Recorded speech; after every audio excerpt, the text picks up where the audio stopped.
Sagalee qeerroo bilisummaa Oromooti.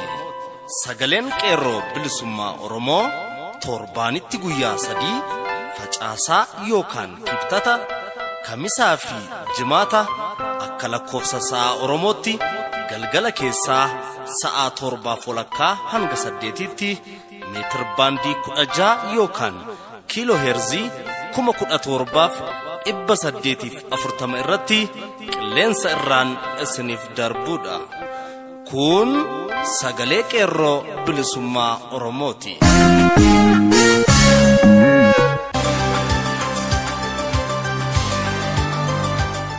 Fulbaana 15 bara 2016 harka funee akkam jirtu kabajamuuf jaalatamuu dhaggeeffattoota sagalee qeerroo bilisummaa Oromoo.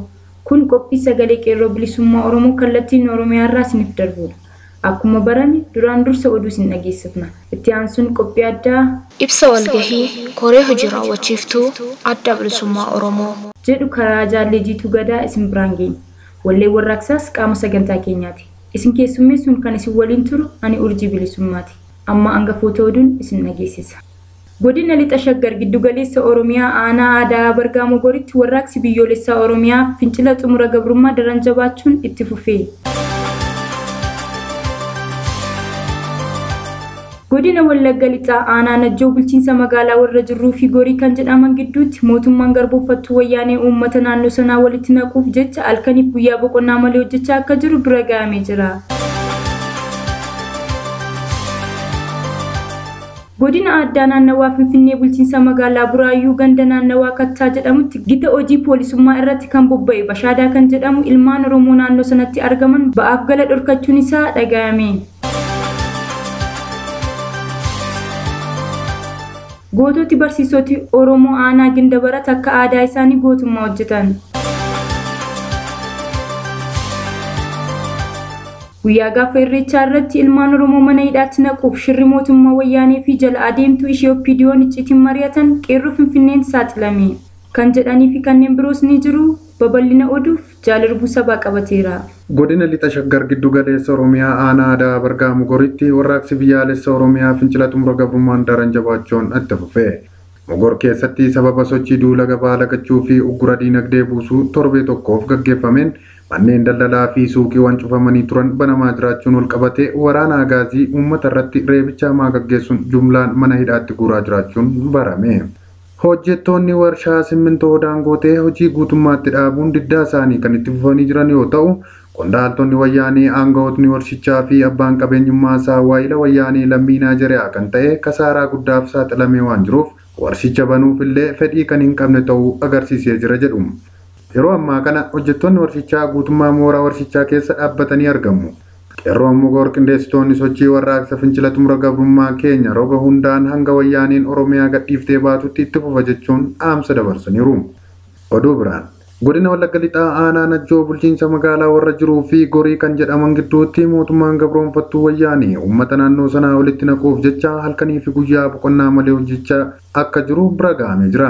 Haaluma kanaan mootummaa gita bittaa Habashaan durfamtu murnoonni bichuu fedhii uummataa tuffachuun aangoosaa fi humna qawween kan biyya bulchaa jiru yeroo ammaa kana gandoota kanneen lamaan gidduutti walitti bu'insa uumee umurii isaa gabrummaan ilmaan Oromoo irratti raawwachaa jiru dheereffachuuf hirriba malee hojjechaa akka jiru bira gahamee jira.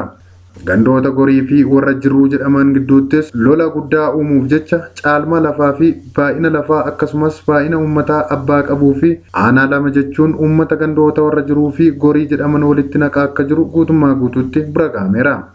Kana malees namoonni gandoota kana lamaan gidduutti jibbaa fi walitti bu'insa uumuuf mootummaa wayyaaneef amanamanii hojjechaa jiranis qeerroo naannichaan saaxilamaniiru.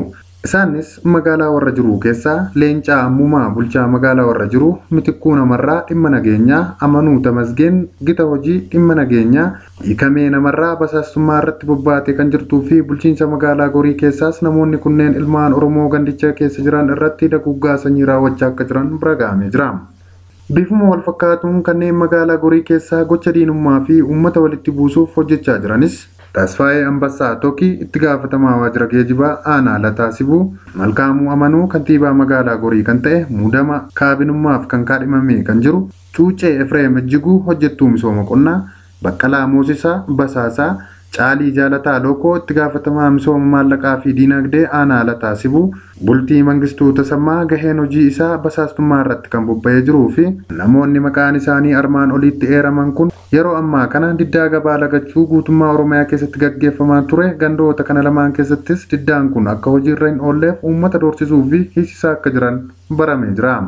Bifuma wal fakkaatuun namoonni maqaan isaanii magaalota lamaan irraa eeraman kunneen yeroo ammaa kana diinaaf dugugguruu dugdaa ta'uudhaan kaayyoo diina isaanitti kenne fiixaan baasuuf jedhanii uummata godina Wallagga Lixaa bulchiinsa magaalaa warra jiruu fi Gorii gidduutti dhimma aanaan ol qabsiisanii lola uummata gidduutti kaasuuf halkaniif guyyaa hojjechaa akka jiran gabaasaan keenya sagalee qeerroo bilisummaa Oromoof bakkichaa addeesseera.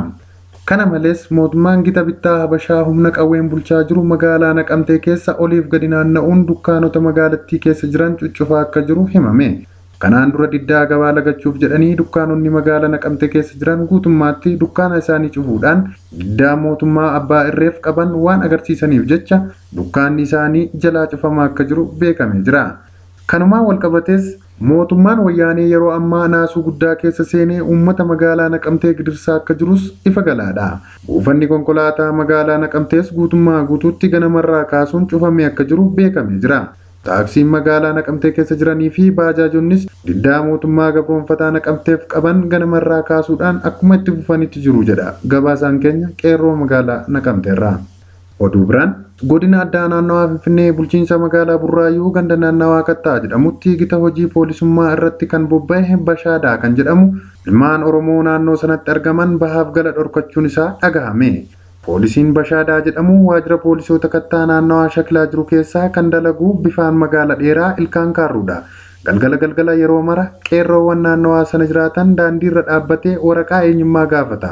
Waraqaa eenyummaa qabaatanis qabaachuu baatanis borsaa isaanii sakatta'uudhaan waan isaan qaban saamuun poolisoota kaaniin fuudhaa deemaa jedhee mana hidhaatti darbaa jira.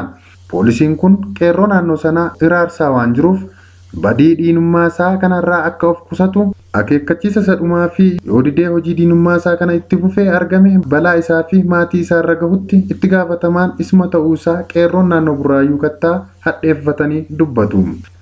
Goototni barsiisonni Oromoo aanaa Gindabarat akka aadaa isaanii gootummaa hojjetan.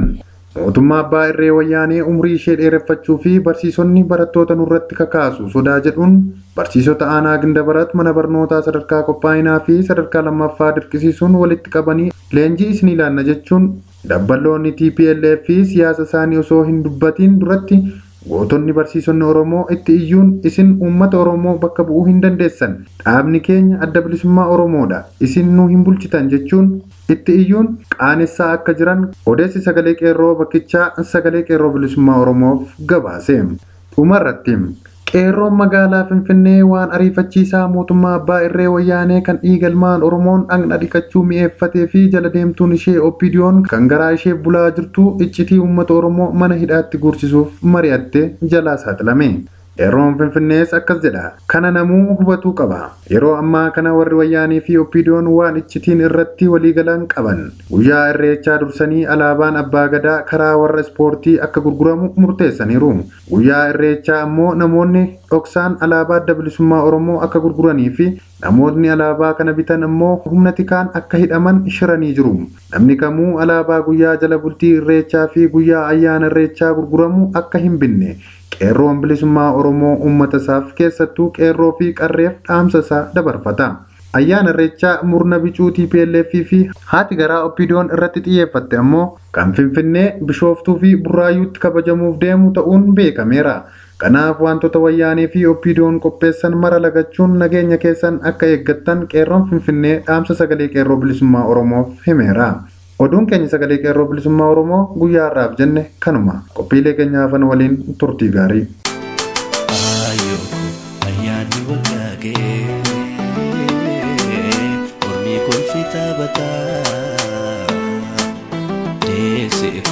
Ati gammachuun qabdu ijoollee kee dhabdeettaa ayyooku ayyaanni waggaa ga'ee ormii kolfee taphataa deesseeku ati gammachuun qabdu ijoollee kee dhabdeettaa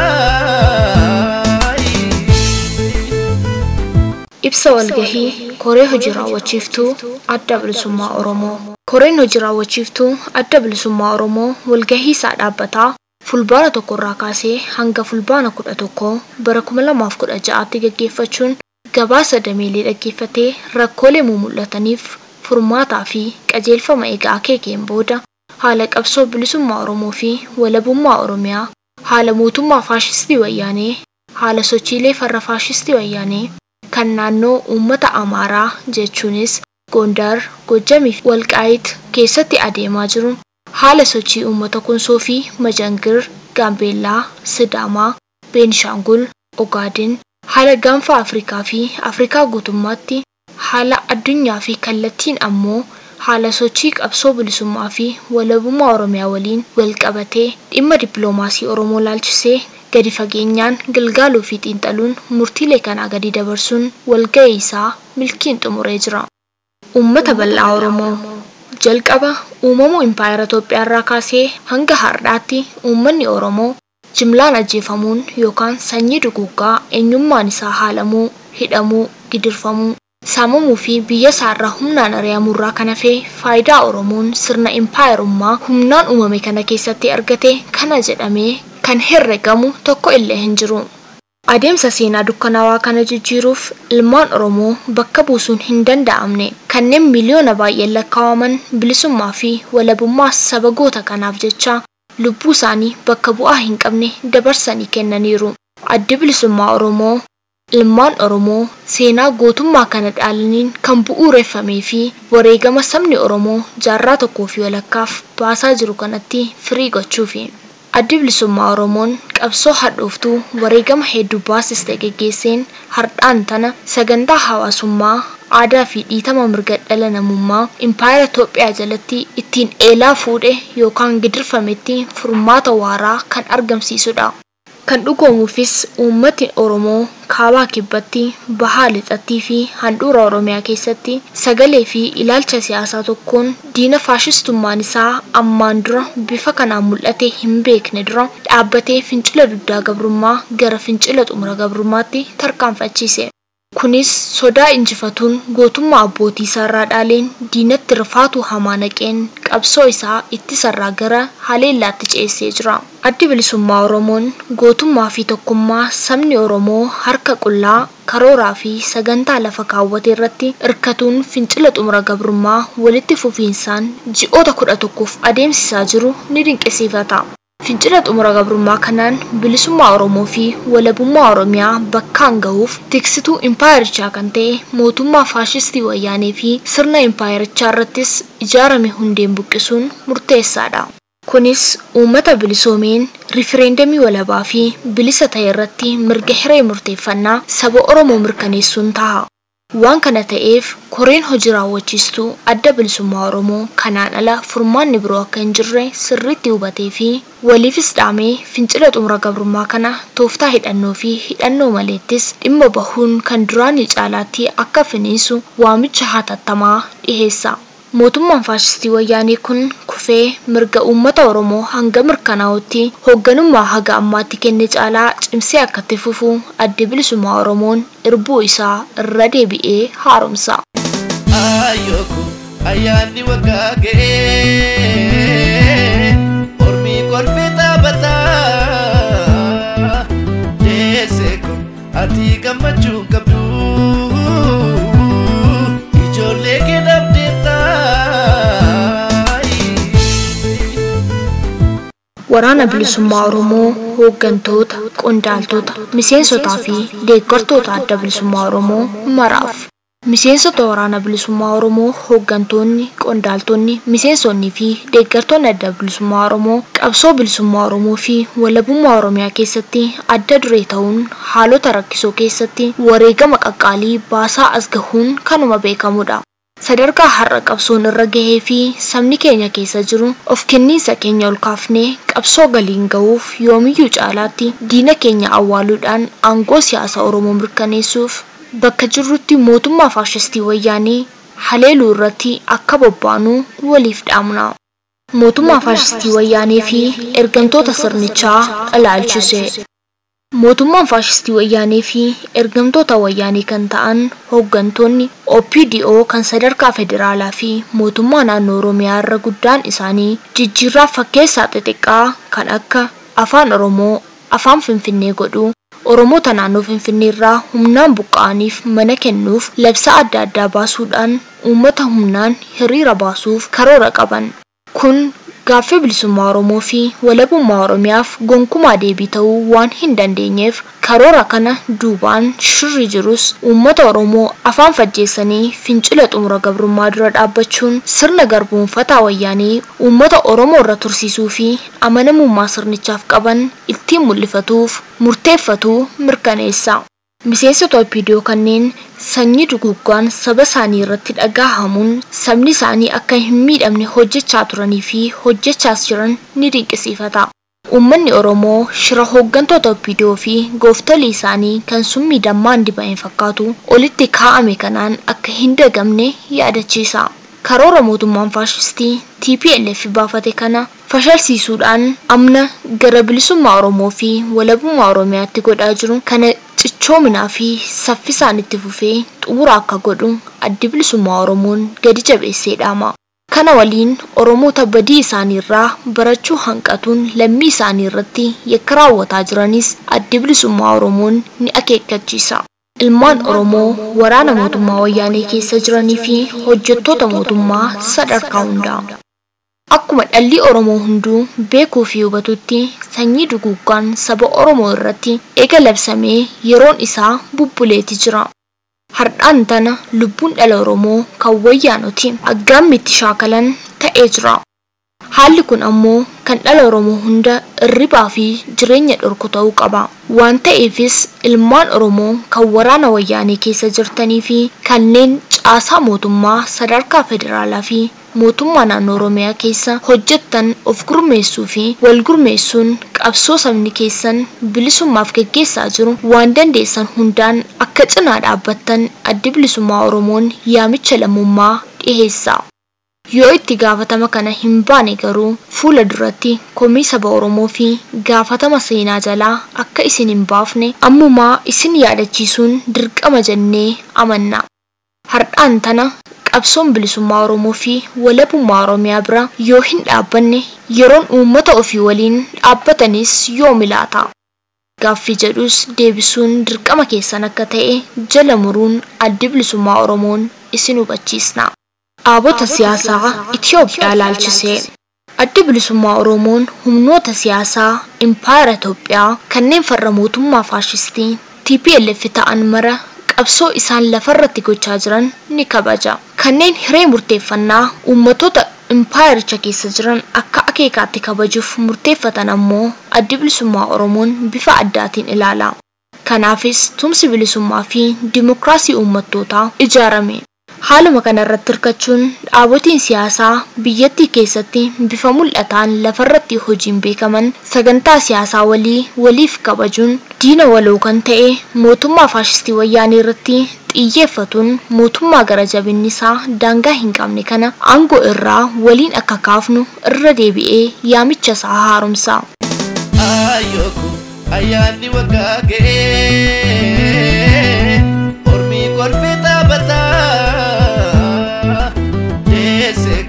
Ati gammachuu qabdu ijoollee kee dhabdeettaa. Miseensotaa fi deeggartoota sababa addaatiin caasaa ala jiraniif qabsoo bilisummaa Oromoo fi walabummaa Oromiyaa bakkaan ga'uuf amni hafe xiqqaa ta'us dirqamni yeroo ammaa nu irraa eegamu ulfaataadha. Haala ammaa keessatti dirqama fuuldura keenya jiru injifannoon xumuruuf dirmannaa addi bilisummaa Oromoon barbaadu godhuu irraa kan if nama qusachiisu saba beekamuu jiraachuu hin malle. Haalli keessa jirru haala jiraachuu yookaan dhabamuu keessaa filachuuti. Dhabamarra saba keenya olchinee rakkoo dhuunfaa qabnu furachuun gamnummaa ta'uu hubatuun miseensonnii fi deeggartoonni amma dura adda bilisummaa Oromoo keessaa sababa adda addaatiin bahan hatattamaan dhaabatti akka deebi'an addi bilisummaa Oromoon yaamicha lammummaa fi biyyummaa isaaniif dabarsa.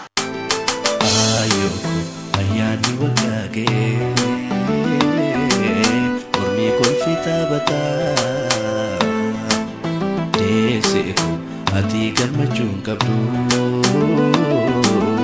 ijoollee kee dhabdeettaa ayyoko ayyaanni waggaa ga'ee ormii kolfee taphataa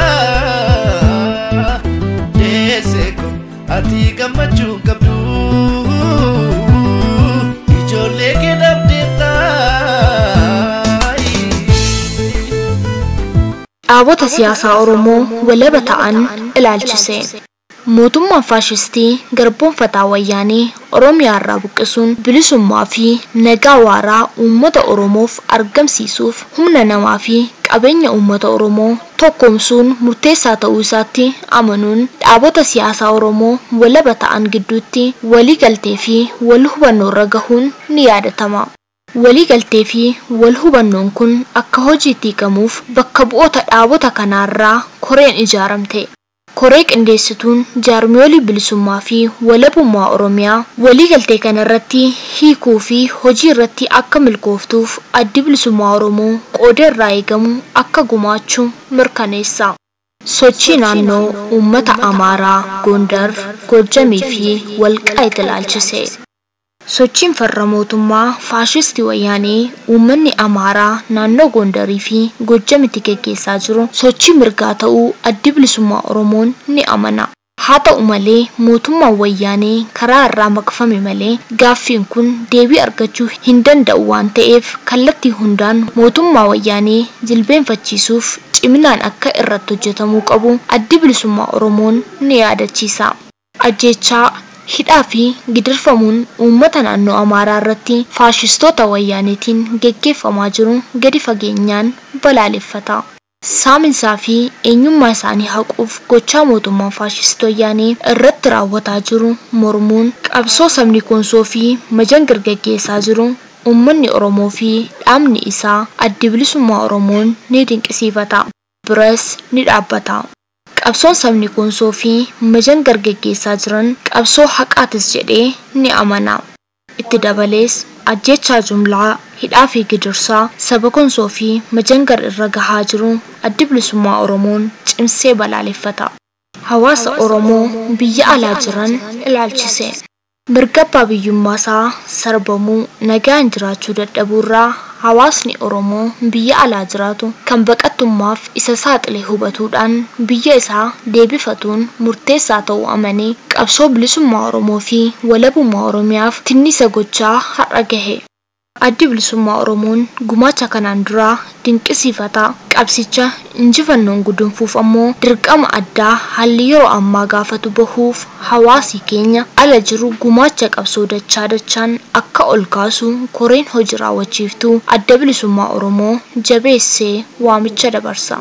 Yakka sanyii duguuggaa mootummaa wayyaaniin geggeeffamaa jiru ilaalchise.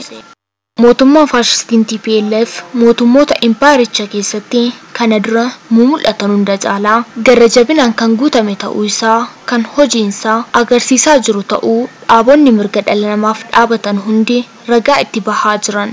Sanyii duguuggaan kallattiin kan saba Oromoo irratti xiyyeeffatame ta'uu hojii faashistoonni TPLF kan ji'oota 11 ilaaluu fi tarkaanfii isaanii xiinxaluun gahaadha. Sanyii duguuggaan kun uummatoota naannoo Gaambeellaa, Beenishaangul, Sidaamaa, Ogaadenii fi uummata Konsoo fi Majangir irrattis bal'inaan kan geggeeffamaa turee fi jirudha. Askaluu kana ammoo ajjeechaan jumlaa kan saba Amaaraa irratti dabalataan xiyyeeffatame gadi bahuun ragaa dabalataati jennee amanna. Waan ta'eefis ajjeechaa suukanneessaa adeemsifamaa jiru kana garee walaba ta'e qoratee mootummoota gamtoomanii fi dhaddacha mana heera addunyaaf akka dhiyeeffamu addi bilisummaa Oromoon jabeessee hawaasa addunyaa mara gaafata. Kanuma waliin dhaabota mirga dhala namaaf dhaabbatan kanneen sanyii duguuginsi Oromoo fi saboota biroo irratti geggeeffamaa jiru yakka ta'uu hubatanii iyyannaa dabarsaa jiran addi bilisummaa Oromoon dinqisiifataa fi galateeffataa hojii eebbifamaa kana cimsanii akka itti fufan gaafata. Injifannoo uummata Oromoof. Koree hojii raawwachiistuu adda bilisummaa Oromoo fulbaana bara 2016.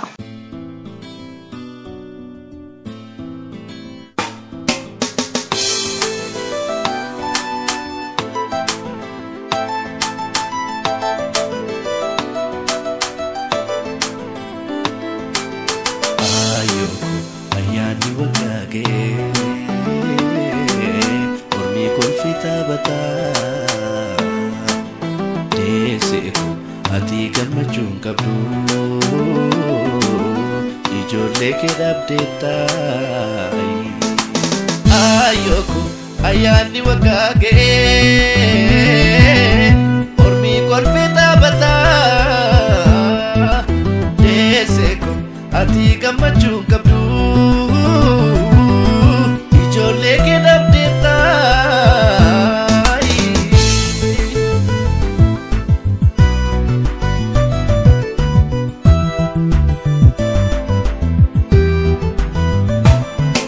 si ayyaana miti kan biraas si dhibee kee ayyaanni waggaa baraa wajjin darbee daawwitiin kee kufee gocha diinaan cabee kee gammachuun harmee baraa wajjin darbee Oromoon baranaa gammadee kabajee homtuu saafin horeen hataa'uu fajajee warri qaalee baree hanyaatu galatee rifa lammii keenyaa sanyaatu baafatee ayyaana beeknu baranaa qeen keenya gaddaan guuteera nuti qallee nyaannu baranaa lammii dhangala'ee yaadannaa nuti binnee nyaannu baranaa kan hidhameef jennee lagannaa nuti binnee nyaannu baranaa gaddaa yoo wajjin hin teenyaa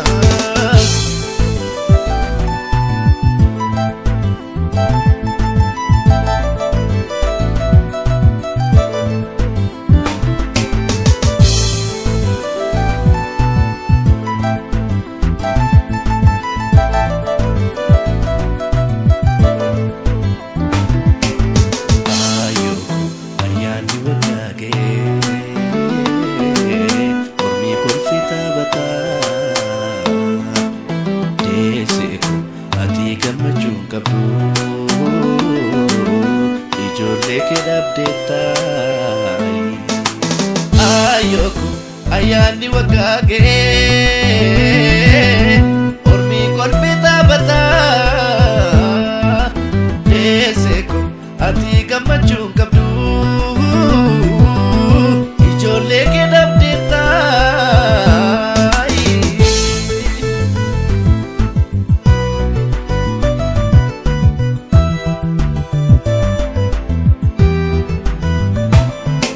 birraayoo bari'u ijoolleen sirbitee arraqee jirtu dinaree nyaatee manni duwwaa ta'e dhalloo keessa jirtu kan hidhaatti dhume godoon kee nooyitu akka bachuu ayyaanaa isheen seera baaftee isheen nu wallaaltee alagaa firoomtee kabaju isheen warra fagoo waamtee dhala nurkaa fittee jarattee matattee kan hinduuneen du'aa hubadhu hunduu darabeessaa hin darbu lammii ficcisiiftee du'ini kan jiraatti du'een ta'ini du'a obbolaa keenya boonyaa hin gammannu nu gaddateenya ilmi obboleessa keenyaatini reefaa dhokeettiin sirbini. Egaan dhaggeeffattoota keenya qophii keenya guyyaa har'aaf jenne kanumaan goolabna. Turtii nu waliin gootaniif galanni keessan bilisummaa ta'u isiniin jecha sagantaa biraan hanga wal agarru nagaan nuuf tura. Injifannoo uummata Oromoof gadaan gadaa bilisummaati.